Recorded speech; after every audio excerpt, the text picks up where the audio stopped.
Hey guys, welcome back. Now, I got a lot of requests from you guys asking me to review a local TV brand by the name of Toasty. Now, I gotta be honest, before you guys asked for it, I actually never heard of it. This was totally new to me, alright? But yeah, I was intrigued and I reached out to the guys on Toasty TV. They responded really quickly and it's over here, and I've spent probably 3 weeks with it, testing it really thoroughly. So yeah, here are my takes on the Toasty TV. Alright, so let's very quickly go through the specs of this TV. So the one that I'm reviewing is Toasty TV's 65-inch variant, alright? And of course, it's a 4K TV, so it has a resolution of 3840 by 2160. Now, this is an IPS panel, which is great, and also because it's 8-bit, it supports 1.07 billion colors. This Toasty TV also has a peak brightness of 380 nits, which is pretty good, and it definitely shows. Alright, now looking at the I/O, it's a bit peculiar. Now, first of all, you do get 3 Hdmi input, which is great. All of them are Hdmi 2.0, but you also get 2 RCA inputs. Now, for newer TVs, this is unheard of. A lot of TVs don't even have these RCA inputs anymore because newer devices don't really use them as much. So I don't know why they have 2, let alone 1. But I mean, it's a great feature to have. If you have some legacy consoles that have RCA inputs, then you're set. Now, this TV does support Hdmi Arc, so the output is actually set on Hdmi 3. Now, Hdmi Arc is not enabled by default, so you would have to go to the settings to enable the Arc. Now, in terms of audio out, you actually get a few options, which is great. You get a coaxial audio output option. Of course, you get the Hdmi Arc that I mentioned before, and you also get an audio jack. Now, in terms of internet connectivity, you have the option to either go wired with an Ethernet port or wireless, but do note that wireless only supports 2.4 and not the 5 GHz variant. Alright, now this is also a smart TV, alright, so it has Android built in, specifically Android 9. Now do note that this is not Android TV, but the regular Android 9 operating system. Now, in terms of the components inside, again, I installed IDA64 just to find out what these components were specifically. Now, this is where it gets a bit weird. Now, on Toasty's website, they show you the specifications, but I think they're a little bit outdated because I got better components on this TV. So this TV comes with an ARM A55 CPU, which is better than the A53 mentioned on the website, even the GPU as well. So the GPU is actually a Mali G31, which is the successor to the Mali 450 that was mentioned on the website. You also get 2 GB of RAM and 16 GB of storage instead of the 8 that's mentioned on the website.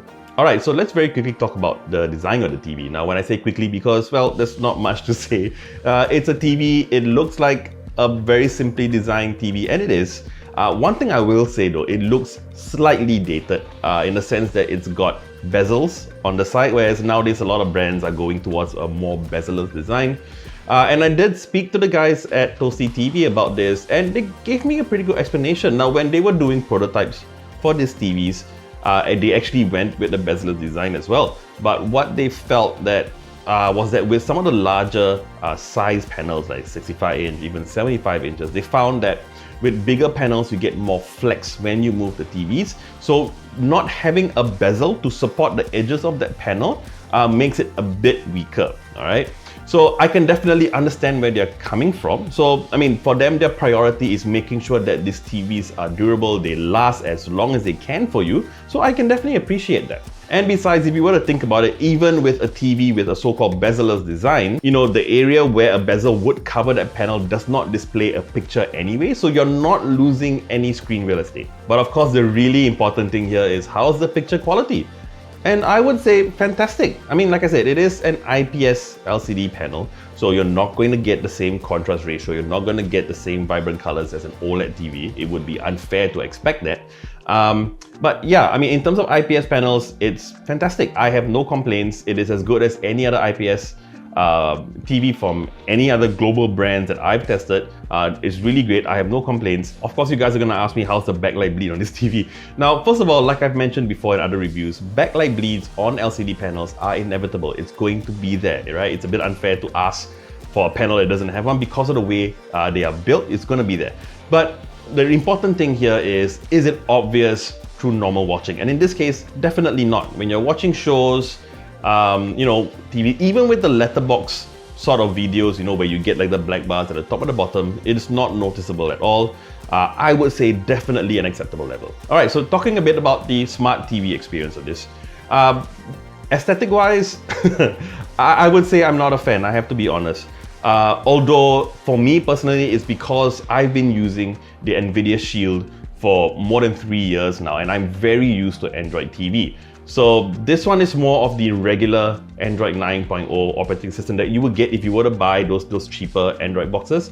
Yeah, I'm not a fan of the colors, but I will say though, the launcher that it has makes it a lot simpler to use. One thing to note though, because it's the regular Android operating system and not Android TV, this is also not 4K certified for apps like Netflix and Prime Video. So yeah, unfortunately, you're gonna get full HD or 1080p on those apps, but do note that on YouTube, you can still watch 4K videos. And of course, you get a remote.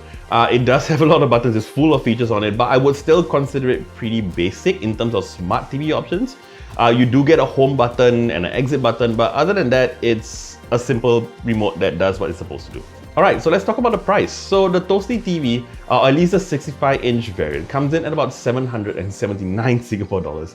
Now, I am pretty sure that is the cheapest 65-inch TV that you can get right now. You also get the option to buy a wall mount from them, right? So you can either pay $25 for the wall mount, or you pay $95 for the wall mount plus installation. Now, do note that this Toasty TV comes with a single-year warranty. However, you do have the option to upgrade to a 2-year warranty for just an additional $95, which would then bring the price to about 874 Singapore dollars, still one of the cheapest. Now, I'm gonna have to talk about this because I know all of you are gonna ask me questions about this. Now, of course, we all know that there's also Prism Plus. So Prism Plus also has a line of TVs now. Excellent value TVs, just as much as Toasty TVs are. However, Prism Plus, the 65-inch variant, comes in at 999 Singapore dollars, so it's actually more expensive. Now, having said that, you are also losing a lot of features with the Toasty TV that is available on the Prism Plus. Things like 4K certification, so Netflix and Prime Video is available in 4K on the Prism Plus TVs. You get 3-year on-site warranty as well, whereas the Toasty TV is 1 year, but you can still get an additional for $95, which plus the $95 is still cheaper than the Prism Plus TV. So the question here is, would I recommend the Toasty TV? And well, what I would say is, if you're the kind of person that is really looking for just a simple TV, no frills, you don't need a lot of other features that are available on some of the competing brands, you just want a TV that works. Having another local brand TV here like Toasty TV, offering you an option of a no-frills TV at a very competitive price, it's a great situation to be in here in Singapore. And unfortunately, yeah, these TVs are not available outside of Singapore, and I feel for you guys. But yeah, as Singaporeans, you know, it is great to have all these options. And if you do want a no-frills TV that just works and works well, Toasty TV is fantastic. Alright, so that about wraps up my review of the Toasty 65-inch TV. Now, if you like this video, you know what to do, and I would love it if you subscribe to our channel and hit the bell icon to receive notifications on our next video. I'm JP, and I'll see you real soon.